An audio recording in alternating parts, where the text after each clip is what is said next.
Chullin Daf Samaches. Today we're starting a brand new parak be'ema maksha, the famous halach of ben pekua, a mother animal that has a fetus inside, and you perform a shechita on the mother.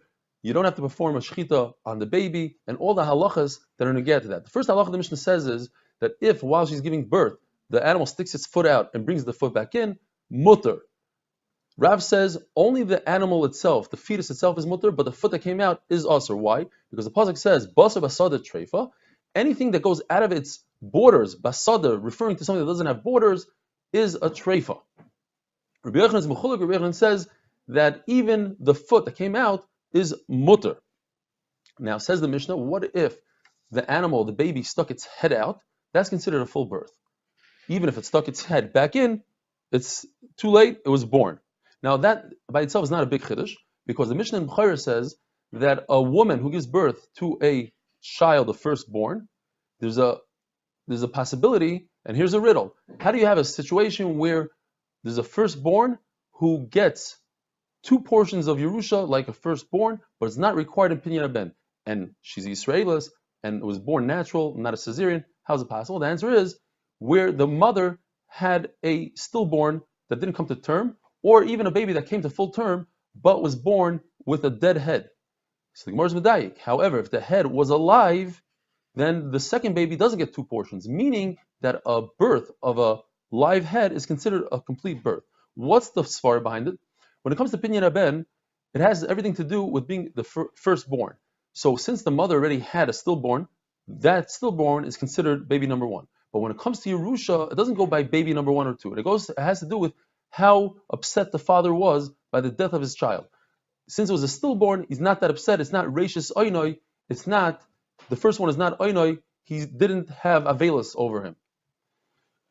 Now, so what is the Chiddush? And what is the Chiddush in the Bryce as well that says the same thing as our Mishnah? The Chiddush is that at the place of severance, the place where they cut the foot of the fetus off, and that's the place where it, at the entrance to the womb, on the one hand, that severance place is not outside of the womb because it's on the border, and it's not inside the womb. It's on the border. So what do? Says the Mishnah, it depends. If it goes back into the womb, we consider it part of the womb, and the shechit of the mother is materit. But if it doesn't go back inside, then we consider it as if it was outside, and it's asur to eat. Now, in the Brisa, there was a chiddush that the hand that stuck out, and you cut it off, if the baby is still alive inside the mother, the baby doesn't become tamei from the hand that's tamei. The hand is tamei. It's like an avela. It's even minachai. It's an avela. Why can't it be mitama? The baby that's inside it touched it. The answer is because the baby's alive, and an alive animal cannot become tamei. But once it becomes food, once the animal's dead after shechita, so if you sever the hand off at that point, then the tamei hand, the even minachai hand, touches the baby inside, which is dead, and it's food, and it becomes tamei. Like an avela, says Rameir. Chacham say it doesn't become tamei like an avela. It becomes much less tamei, called treifa. Treifa is really not tamei at all, but midrabanan it's tamei in order just to passel, just to be metama kachim. There's a very interesting halacha. There's actually two psukim we're going to learn about them tomorrow. One of the psukim we learn this halacha of the severance area, and the other pasuk we learn of amazing halacha according to Reb Shimon. Reb Shimon says that an animal that's born without split hooves, even though it looks like a cow and acts like a cow, we say no, you're looking at a camel. Treifa animal, you're not allowed to eat it. However, the big chiddush is that same animal, if it remains in the mother's stomach, you're allowed to eat it through the shechit of the mother, ben pekua. Now, Rabbi Yochanan says, like we said before, that the hand that came out is mutter to eat. So they asked the question, what are we going to do about Rav and Shmuel? Rav and Shmuel both say that you're not allowed to eat the hand. So they said, well, halavai, we respect Rav and Shmuel very much, and we wish we could take some of the dust from their cave and put it in our eyes. Like the Gemara Navei Zara says, people used to go to the cave of Rav to get to heal themselves, just put some dust in their eyes. But what are we going to do? We have a Mefurisha Brisa that says that only a chatas that goes out of its border is asur to eat. Mashma that everything else you're allowed to eat, including this animal, this hand of the animal. But at the end, the Gemara has a bomb kasha that there's no way to get out of it.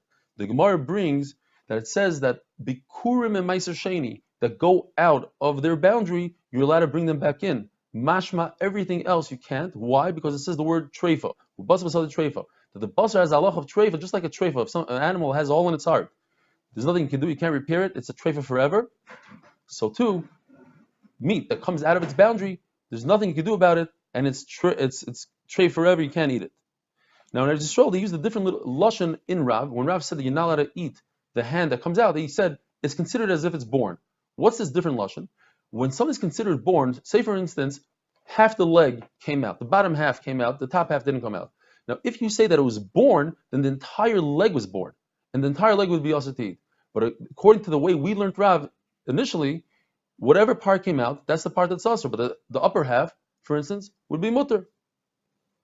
Now, in the continuation of the Mishnah says that if you cut a part of the baby off and left it inside the mother's stomach, the shechita of the mother would create a heter to that piece that you cut off. However, the mother herself, if you cut off, let's say, part of her spleen or a kidney, which the Mishnah said earlier that doesn't make an animal treif, if you cut that part off and left it inside her stomach, the shechita of the mother is not matter her own spleen. Why? Because that spleen is Ever Menachai, and there's no heter to that.